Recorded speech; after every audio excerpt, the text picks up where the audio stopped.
A guerra da OTAN contra a Rússia tem um efeito muito negativo para um dos setores mais dinâmicos da economia do Brasil, a agricultura, a produção de alimentos para exportação, porque é muito dependente de fertilizantes importados da própria Rússia. Porém, muitos passos equivocados foram dados para chegar a essa posição de dependência, desativando uma série de projetos que poderiam ter levado a Petrobras a ser também uma grande produtora de fertilizantes. Somente um pronunciamento enérgico, veemente do povo brasileiro, através do voto popular em outubro, poderá mudar radicalmente essa situação, reconduzindo a Petrobras a ser outra vez uma alavanca do desenvolvimento nacional. Latitude Brasil está começando. Alô, amigos e amigas do programa Latitude Brasil por Telesur, uma grande honra, um prazer, uma alegria podermos novamente compartilhar informações relevantes sobre o Gigante do Sul, que pode ter uma função muito importante em um processo de integração latino-americana que já se vislumbra novamente no horizonte. Nós queremos aqui tratar hoje de um tema que é a dependência que o Brasil se viu colocado e que agora se acentuou por causa do conflito no leste europeu em relação a fertilizantes, quando o Brasil é um país autossuficiente em petróleo e poderia ter tido uma outra situação para não chegar a uma dependência que pode, inclusive, já está levando a um encarecimento do preço de produtos que, em razão desse conflito no leste europeu, está causando fortes impactos na economia brasileira, sobretudo aqueles preços de produtos muito consumidos pelo consumidor. Nosso convidado de hoje é o engenheiro Herbert Teixeira, que é diretor de comunicação da Associação dos Engenheiros da Petrobras, um especialista exatamente nessa parte de fertilizantes, trabalha com projetos nessa área. Quem dou as boas-vindas e agradeço muito por estar aqui conosco. Obrigado, Herbert.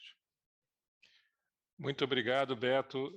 É um prazer estar aqui. Agradeço pelo convite e vamos ver se a gente consegue, nesse debate, esclarecer algumas importantes informações para a população. O que a população brasileira tem dificuldade de entender, assim, de um país que é autossuficiente em petróleo, no entanto, tem essa dependência, pelo menos em relação a fertilizantes, né? O que deixou de ser feito para que o Brasil se visse numa situação tão difícil como essa de hoje, agravada pelo conflito no leste europeu? Planejamento estatal. Esse é o que faltou. Faltou planejamento de governo, tá bom? O que ocorre? O Brasil, né, é um grande produtor de alimentos do mundo, né, um celeiro, e ele precisa de fertilizante. O fertilizante, ele precisa de três ingredientes, né? A primeira ingrediente é energia, né, gás para você poder fabricar o fertilizante, os minerais, né, os diferentes tipos de minerais, tá bom? E a industrialização para que tem isso tudo. O Brasil tem os minerais, tem a energia e o gás, mas não tem a indústria. Por que não? Porque falta de planejamento e incentivo governamental, que é estratégico. Consequentemente, leva a um grande déficit da balança comercial nessa área, né? A gente importa hoje praticamente 80% a 90% dos fertilizantes que a gente usa e vende grãos, tá bom?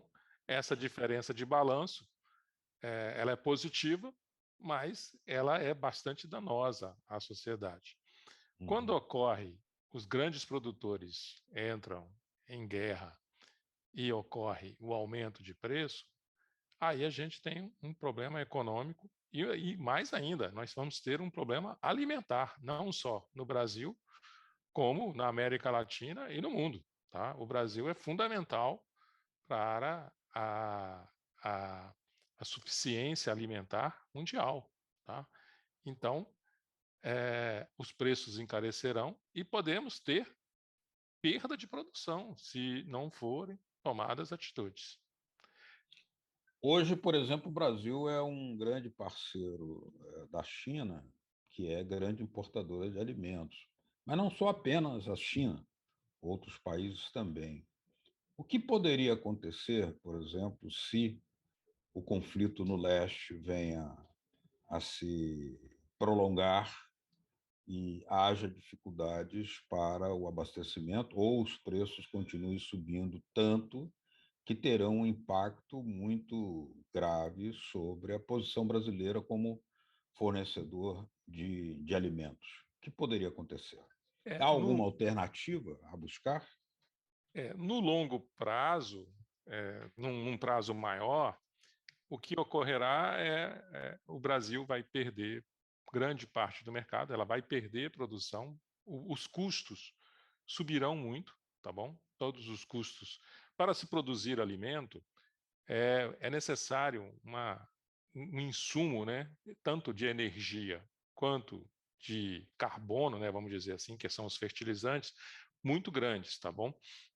E como a gente não produz hoje no Brasil esses fertilizantes, a produção é mínima, a gente tem aí uma capacidade de subir essa produção aí para mais ou menos 10, 15% a mais, mas não é suficiente para fazer a demanda que existe. O que vai ocorrer é os preços vão aumentar dos fertilizantes, porque o Brasil vai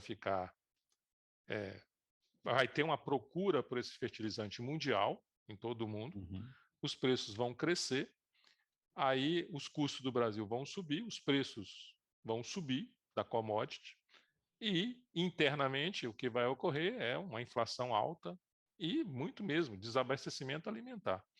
Então, no curto prazo, até que está razoavelmente equacionado, porque uma lavoura é planejada aí com um ano de antecedência. Mas a partir de 2023, as consequências começam a aparecer, tá bom? Ocorrerá uma inflação alta, grande, tá bom? E pode haver realmente, no Brasil, ela está nessa beira da convulsão social, entendeu? Vai faltar alimento para uma população grande da sociedade. Bom, e o que pode se fazer? Infelizmente, o planejamento para a recuperação dessa indústria, ela não é de curto prazo, ela tem aí um planejamento para ser executado e começar a ter resultado com 8 anos, 10 anos. Então, o que isso significa? O Brasil vai ter que torcer para que o que vai ocorrer com a guerra, a estrutura da Ucrânia para a produção, tanto alimentar quanto de fertilizante, está sendo destruída. A da Geórgia também vai ter uma séria dificuldade. A própria Rússia, com o embargo econômico que existe e a dificuldade de pagamento. Então, tem que acabar isso e tem que o Brasil buscar alternativas de negociar aí com a Geórgia e com a Rússia e com os árabes para tentar conseguir aí uma forma de pagamento no curto prazo, né? Então, é uma crise diplomática, eu diria assim. Do ponto de vista industrial, não. A gente tem que realmente planejar. O próximo governo tem que planejar com essa visão aí de 10 anos. Como foi planejado anteriormente. Exatamente nessa questão do desenvolvimento industrial, né? Porque o Brasil já teve uma Petrofértil, o Brasil regrediu de posições, de instalações que já tinha, ao invés de ter ampliado aquilo que já teve, né? E poderia ter desenvolvido. Aí houve projetos que foram simplesmente desativados ali em Três Lagoas, Mato Grosso do Sul, ou seja, e alguma coisa lá no Paraná também que não foi levada adiante, pelo contrário, houve uma certa internacionalização. Inclusive, a própria Rússia comprou instalações industriais do Brasil. Como é que você interpreta esse processo? Olha, o que ocorre é o seguinte, a gente tem que pensar historicamente, tá? Historicamente, né, como eu disse, né, para você produzir o fertilizante, você tem que ter a energia, tá bom? E que é basicamente gás. Esse gás, na verdade, ele, ele tem muita concentração em locais específicos, tá bom? Que é a Arábia Saudita, Rússia, Canadá. Tem que ter os minerais, tá bom? Que alguns têm, né? Marrocos, o próprio Brasil, a Rússia, a própria Arábia ali tem certos minerais e o Canadá. E precisa da industrialização para isso, tá bom? E esse investimento, se você pensar ele do ponto de vista financista, tá bom? Ela é, ela é, ele é de longo prazo, ele é bem, vamos chamar assim, não muito apetitoso, né, para esses financistas, porque a não ser que você domine o mercado, tem monopolização do mercado, etc. O que é uma coisa difícil. Aí, o que ocorre? Precisa do Estado. O Estado precisa de olhar isso e incentivar, tá bom? O que ocorreu historicamente no Brasil, no passado, aí na década de 70, 80, foi que foi criado uma espécie de tripartite, né? Entrava a Petrobras com a energia, os empresários nacionais com mineração e a indústria, e os empresários estrangeiros com tecnologia, tá bom? Mas o que vingou, o que ocorreu é Petrofértil, Nitrofértil e todas essas. Com o tempo, o que ocorreu como não tem uma verticalização e o Estado, né, vai mudando com o tempo, foi tirando apoio, o que ocorreu do ponto de vista econômico é que esses empresários, primeiro os estrangeiros foram embora, ficaram os estrangeiros nacionais com certo apoio do governo, e por último, eles, como foram perdendo o apoio, a Petrobras assumiu, como foi a ANSA no Paraná e foi as fábricas de fertilizante na Bahia e em Sergipe, tá bom? Bom, aí houve um planejamento do passado aí. Aí houve o seguinte, quando se descobriu o pré-sal na Petrobras, o pré-sal ele tem óleo e gás associado. E a grande questão foi o que nós faremos com esse gás. Além de tudo, nós tínhamos feito um acordo com a Bolívia, né? Construímos um gasoduto da Bolívia para o Brasil. Então, nós teríamos o gás da Bolívia e teríamos o gás do pré-sal. Então, a gente teria um superávit de gás. Além de tudo, isso é intempérie, né? Isso é de época.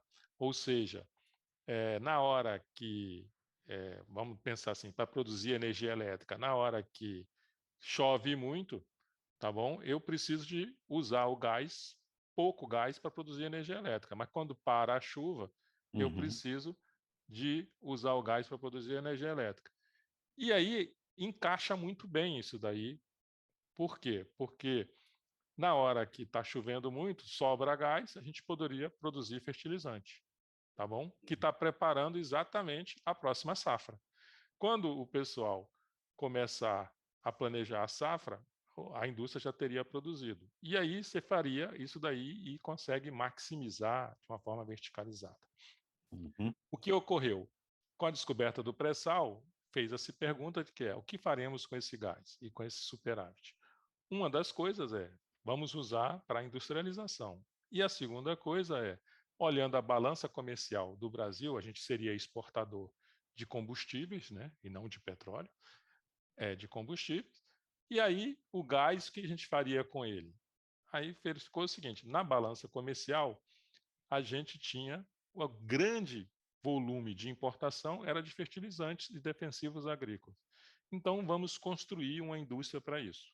Então, foi planejado. Planejou-se 3 Lagoas no Mato Grosso, planejou-se uma Fafem em Uberaba, outra Fafem no Espírito Santo, e a ampliação das Fafem de Sergipe e da Bahia. E começamos, também foi comprado a ANSA no Paraná e começou-se a trabalhar uma produção de fertilizante pela Petrobras, tá bom? Bom, com a mudança do governo e o golpe de 2015, aí entrou uma administração financista, tá bom? Que só verifica o lucro e os dividendos para os seus acionistas. Não se tem um plano nacional.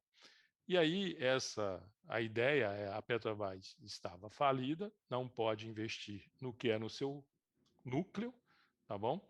E vamos tirar a Petrobras dessa área. E tinha empreendimentos praticamente prontos, com 95%, como era Três Lagoas, que foram fechados.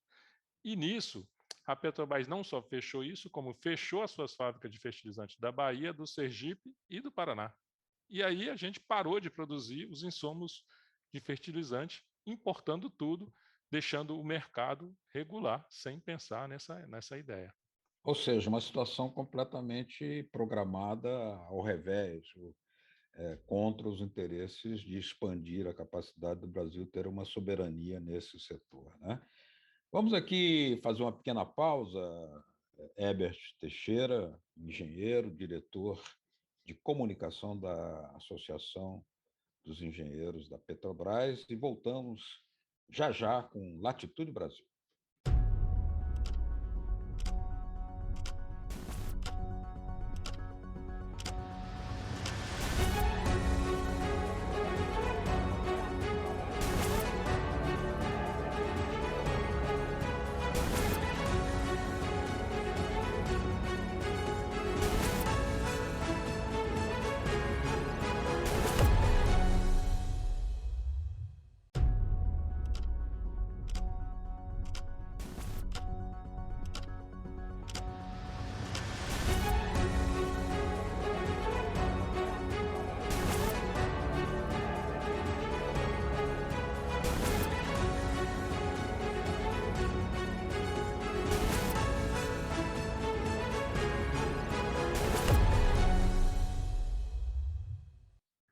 Latitude Brasil está conversando hoje com o engenheiro Herbert Teixeira, diretor de comunicação da Associação dos Engenheiros da Petrobras, sobre a situação em que o Brasil se encontra como dependente de fertilizantes, embora sendo um grande produtor de alimentos.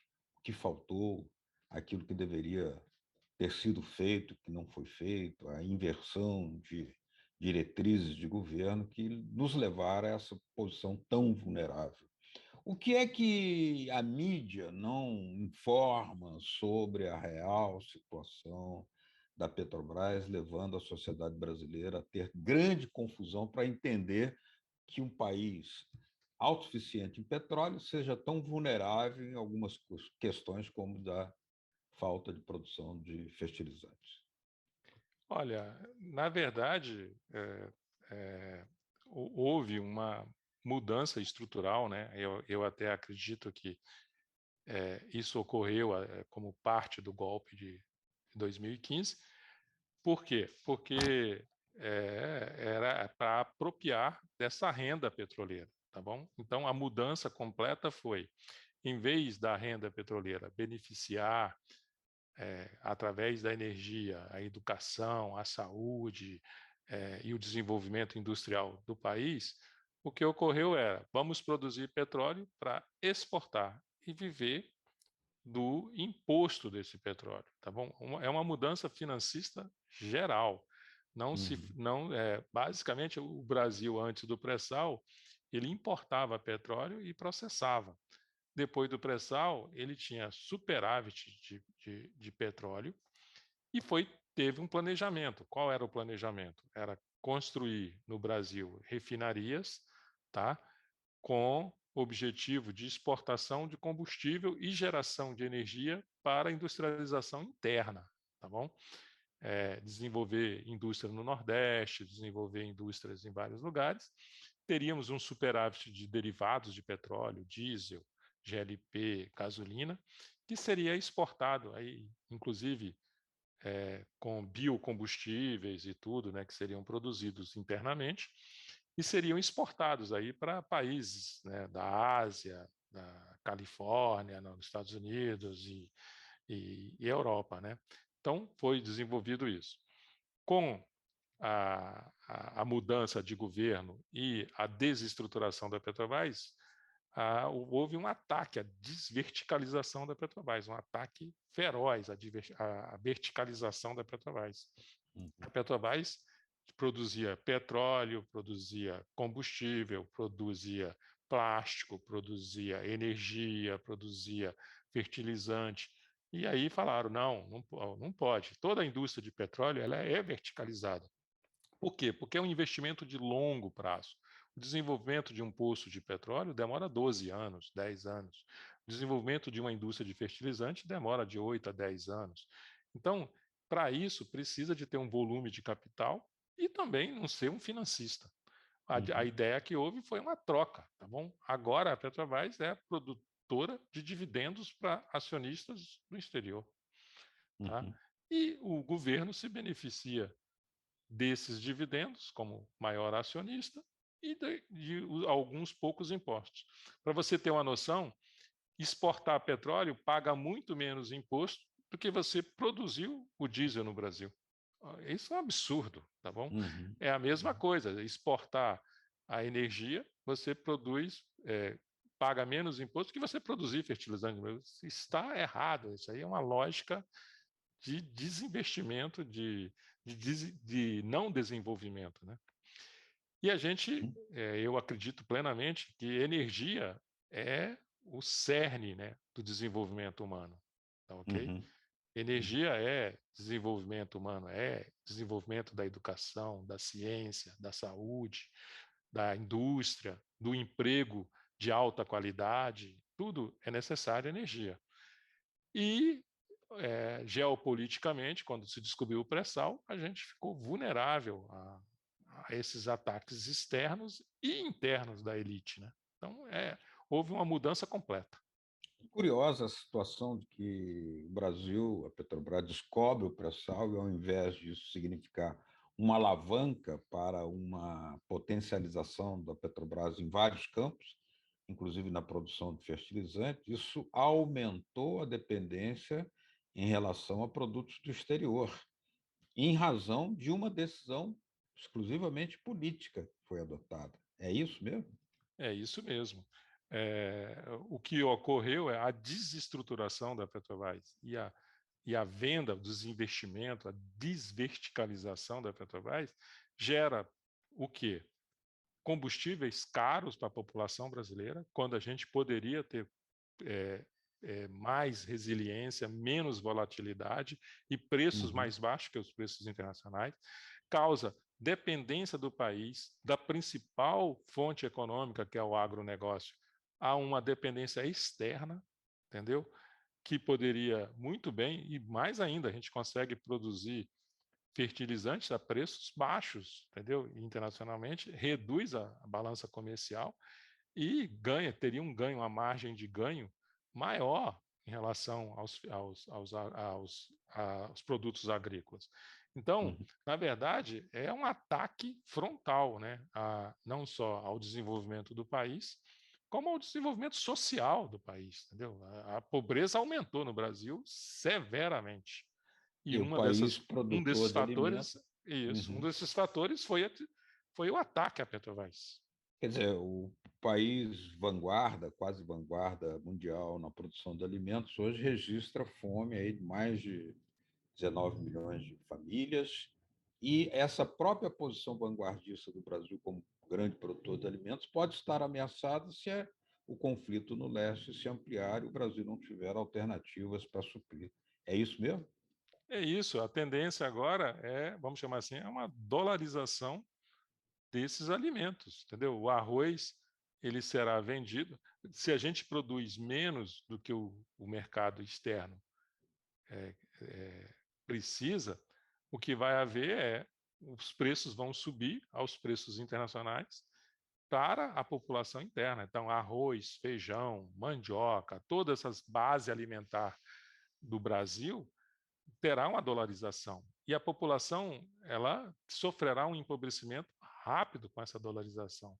A gente tem exemplos claros de quando houve país que dolarizou a economia, como a Argentina e tudo, onde teve convulsão social e problemas sérios alimentares e tudo. se não houver uma reversão durante essa próxima eleição, o que ocorrerá é um agravamento, inclusive social, desse país. Eu acho que com o dólar, com o petróleo a $100, se ele permanecer dessa forma, haverá recessão mundial e, consequentemente, fome mundial. E, consequentemente, vai haver convulsão em vários países. Ou seja, os destinos, então, do Brasil a curto prazo estão nas mãos do próprio povo brasileiro para mudar o rumo das principais políticas econômicas e sociais. É isso, né? E está nesse rumo, e também a gente precisa de planejamento de longo prazo. Precisa de resiliência, né? Não é só ganhar uma eleição, é ganhar a eleição e governar, né? Não adianta ganhar a eleição e não conseguir. Então, é mais do que isso. A população tem uma importância fundamental agora. Muito bem. Herbert Teixeira, engenheiro, diretor de comunicação da EPET, Associação dos Engenheiros da Petrobras. Muito obrigado pela sua participação esclarecedora aqui no Latitude Brasil, que nos ajuda a conhecer mais profundamente o Brasil nos seus potenciais, nas suas dificuldades, nos seus alertas necessários para que a situação não piore.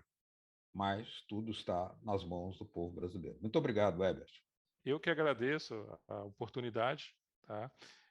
Espero que tenha sido um bom debate e um bom esclarecimento aí para a população e para os telespectadores. Sem dúvida alguma. A vocês todos que nos acompanharam aqui em Latitude Brasil por Telesur, muito obrigado pela sua atenção. Até o nosso próximo programa na semana que vem. Tchau, até mais.